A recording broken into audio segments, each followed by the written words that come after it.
بسم اللہ الرحمن الرحیم۔ السلام علیکم۔ آپ دیکھ رہے ہیں D D P Analytica. Bharat میں جو اقلیتوں کا حشر ہے، خاص طور پہ مسلمانوں کا، قابل رحم ہے۔ ایک ایسی ہندوتوا کی لہر وہاں پہ چلی جس نے نفرتوں کے بند توڑ دیے اور نفرتوں کا سیلاب نظر آ رہا ہے۔ یوں لگتا ہے کہ سوائے ہندو کے وہاں کسی کو اور کو جینے کا کوئی حق حاصل ہے ہی نہیں۔ اس کے بے شمار واقعات ہیں۔ آپ کو یاد ہوگا آسام میں جو کچھ ہوا، قتل و غارت مسلمانوں کی، مسجدیں جلائی گئیں، مسلمانوں کے گھر جلائے گئے۔ تریپورہ کا آپ دیکھ لیجئے، جو تباہی وہاں پہ ہوئی ہے وہ ناقابل بیان ہے۔ اس سے پہلے دہلی کے آپ دیکھیے کہ دہلی میں جو بلوا فساد ہوئے، اس میں مسلمان مارے گئے بے پناہ۔ بی جے پی خود یہ کام کرواتی ہے، بی جے پی کے لیڈر یہ خود کرواتے ہیں، اور پولیس ان کو پروٹیکشن مہیا کرتی ہے، بلکہ پولیس شریک ہوتی ہے اس جرم میں۔ مسلمانوں کو مارنے کے لیے پتھر ان کو پرووائڈ کرتی ہے، ہتھیار پرووائڈ کرتی ہے بلوائیوں کو، اور اس کے ساتھ ساتھ ان کو پروٹیکشن دیتی ہے، مسلمانوں کو مارنے میں ان کی ہیلپ کرتی ہے۔ عدالتیں جو فیصلہ کریں وہ مسلمان کے خلاف ہوگا۔ کوئی یہ نہیں پوچھتا وہاں پہ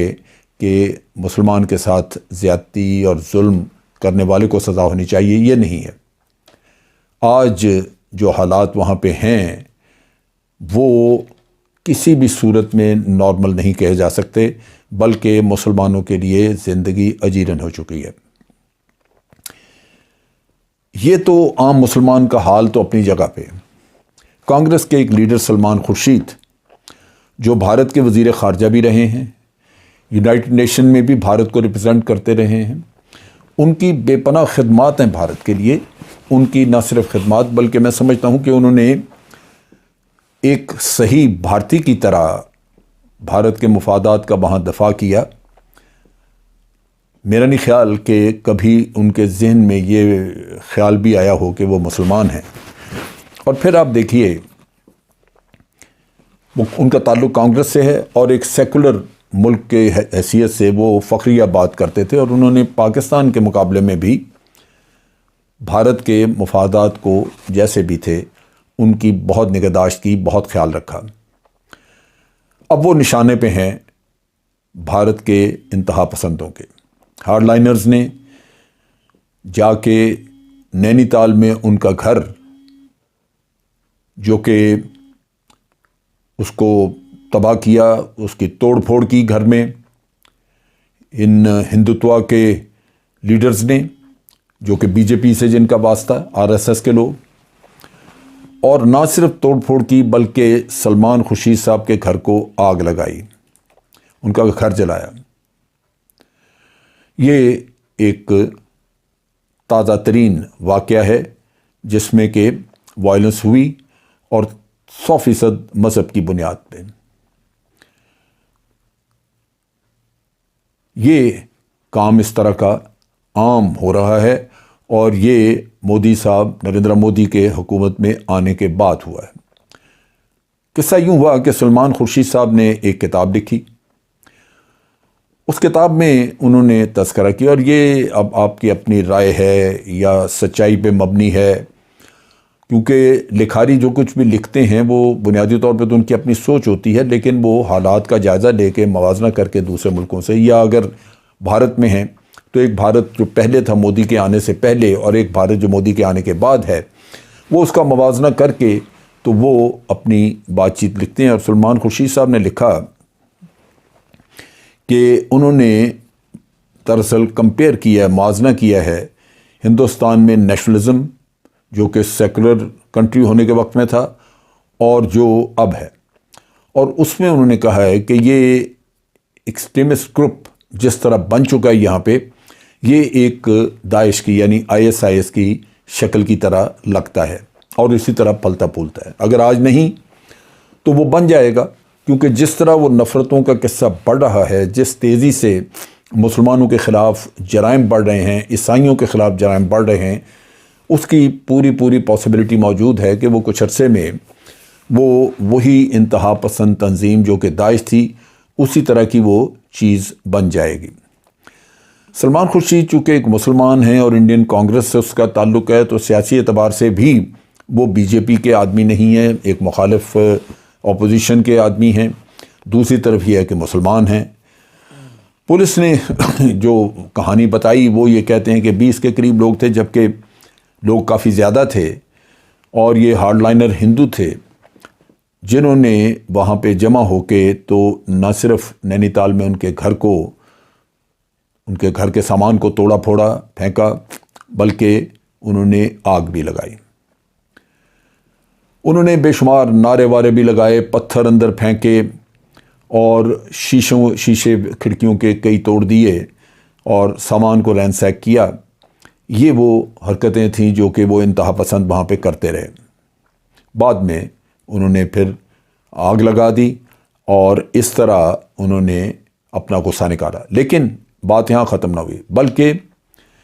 سلمان خورشید صاحب کی بہو وہاں موجود تھی۔ سلمان خورشید صاحب خود اپنی فیملی کے ساتھ باہر گئے ہوئے تھے، ان کی بہو وہاں موجود تھی اور اس کو گن پوائنٹ کے اوپر دھمکی دی۔ اس کو گن پوائنٹ کے اوپر دھمکی دی کہ ہم زندہ نہیں چھوڑیں گے آپ میں سے کسی کو، ہم آپ کو تباہ کر دیں گے، آپ کی جائیدادیں تباہ کر دیں گے، کیونکہ آپ نے یعنی سلمان خورشید صاحب نے یہ بہت بڑا جرم کیا ہے کہ انہوں نے اس انتہا پسندی کو داعش کے ساتھ یا ISIS کے ساتھ اس کا موازنہ کیا ہے۔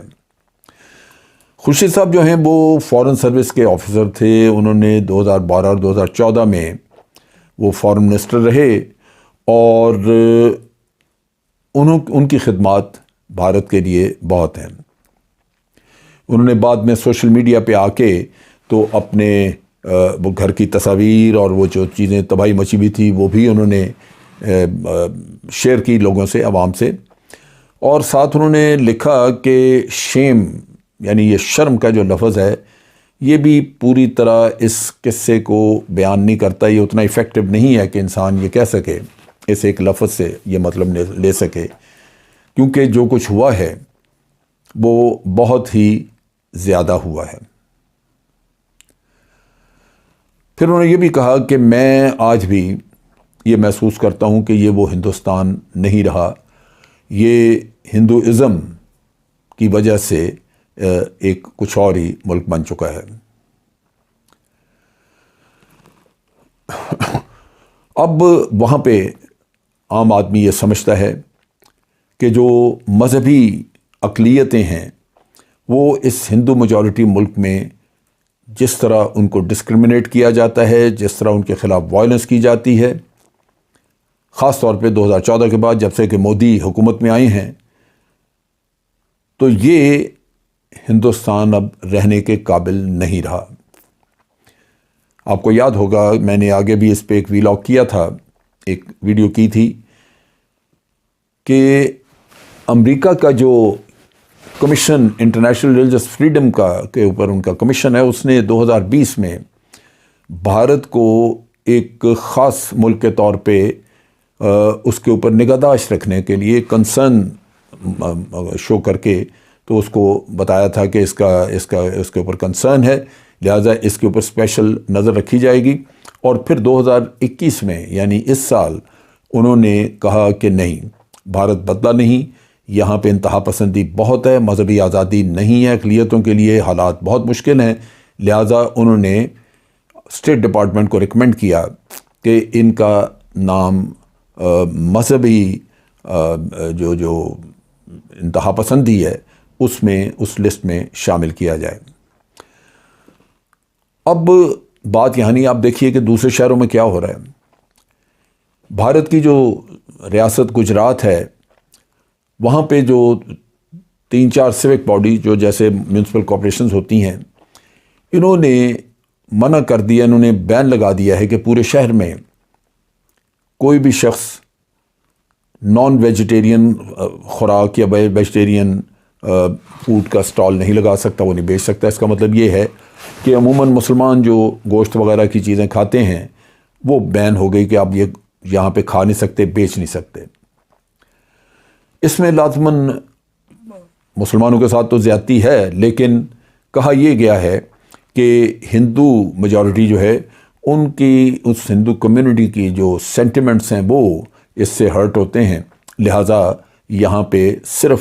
سبزی وغیرہ کا کوئی کھانا ہے تو وہ بکے گا، اس کے علاوہ کوئی نہیں آپ بیچ سکتے۔ اب لازماً جو لوگ بیچارے یہ کام کرتے تھے، کوئی کباب بیچتا تھا، ٹکے بیچتا تھا، یا کوئی اور گوشت کا سالن، اس شخص کی لازماً اس کا روزگار مارا گیا، ایک تو یہ، اور پھر دوسری طرف یہ ہے کہ عام آدمی جس کو کہ آئین کے تحت حق حاصل ہے کہ وہ جیسا بھی کھانا کھانا چاہے کھائے، آپ اس کو بھی، اس کا حق بھی مار رہے ہیں۔ احمد آباد میں میونسپل کارپوریشن نے تمام ایسے سٹالز جتنے بھی تھے کھانے کے جو کہ نان ویجیٹیرین تھے ان کو وہاں سے ہٹا دیا، ریموو کروا دیا، اور ایک دو جگہ پہ تو ان کو جلایا بھی گیا، توڑا پھوڑا گیا۔ ہوم اسٹیٹ ہے یہ نریندر مودی کی، جو کہ گجرات، اور آپ کو یاد ہوگا کیونکہ یہاں پہ 95 سے بی جے پی کی حکومت ہے، تو 2000 سے پہلے یہاں پہ بی جے پی موجود تھی، اور آپ کو یاد ہوگا کہ یہاں پہ مودی صاحب چیف منسٹر تھے، اور ان کے ہوتے ہوئے گجرات کے فسادات ہوئے جس میں 2000 سے زیادہ مسلمان قتل کر دیے گئے، اور مودی نے اور ان کی پولیس نے قتل کروانے میں بلوائیوں کی پوری مدد کی، ان کو پروٹیکشن دی۔ مودی کو گجرات کے اس کا قاتل کہا جاتا ہے، گجرات میں مسلمانوں کا، اور بہت عرصے تک ان کے اوپر ایک دہشت گرد کا نام لگا رہا، آپ انٹرنیٹ پہ بھی دیکھ سکتے تھے، اور کئی مغربی ملکوں نے ان کو اپنا ویزا دینے سے انکار کیا ہوا تھا کیونکہ ان کو ٹیررسٹ سمجھا جاتا تھا۔ اب وہاں پہ بھارت میں جو ایک اور جو لہر اٹھ رہی ہے وہ یہ ہے کہ بعض ہندو جو انتہا پسند ہندو ہیں، یا ان کے اچاریہ وغیرہ جو مذہبی لوگ سادھو وغیرہ ہوتے ہیں، انتہا پسند اچاریہ، انہوں نے مطالبہ شروع کیا ہے کہ بھارت کو ایک مکمل طور پہ ہندو ریاست ڈکلیئر کیا جائے، اور مسلمانوں اور عیسائیوں کی جو بھارتی قومیت ہے اس کو ختم کیا جائے۔ یہ اچاریہ مہاراج کا مطالبہ ہے، اور انہوں نے کہا کہ اگر یہ نہیں ہوگا تو پھر اس صورت میں وہ جل سمادھی کی بھی انہوں نے دھمکی دی کہ وہ کریں گے۔ یعنی دوسرے لفظوں میں بڑی سیدھی سی بات ہے کہ بھارت کو 100% ایک ہندو ریاست ڈکلیئر کرنے سے دوسری تمام اقلیتوں کے مکمل طور پہ حقوق ختم کر دیے جائیں۔ آپ سوچئے کیا مسلمانوں کے لیے یا عیسائیوں کے لیے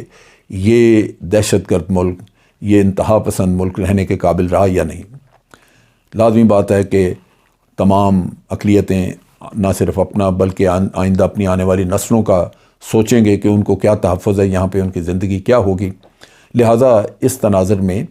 ان کو اپنے حقوق کے دفاع کے لیے اٹھنا ہوگا۔ مسلمان چونکہ تعداد میں بہت زیادہ ہیں، 22 کروڑ کے قریب ہیں،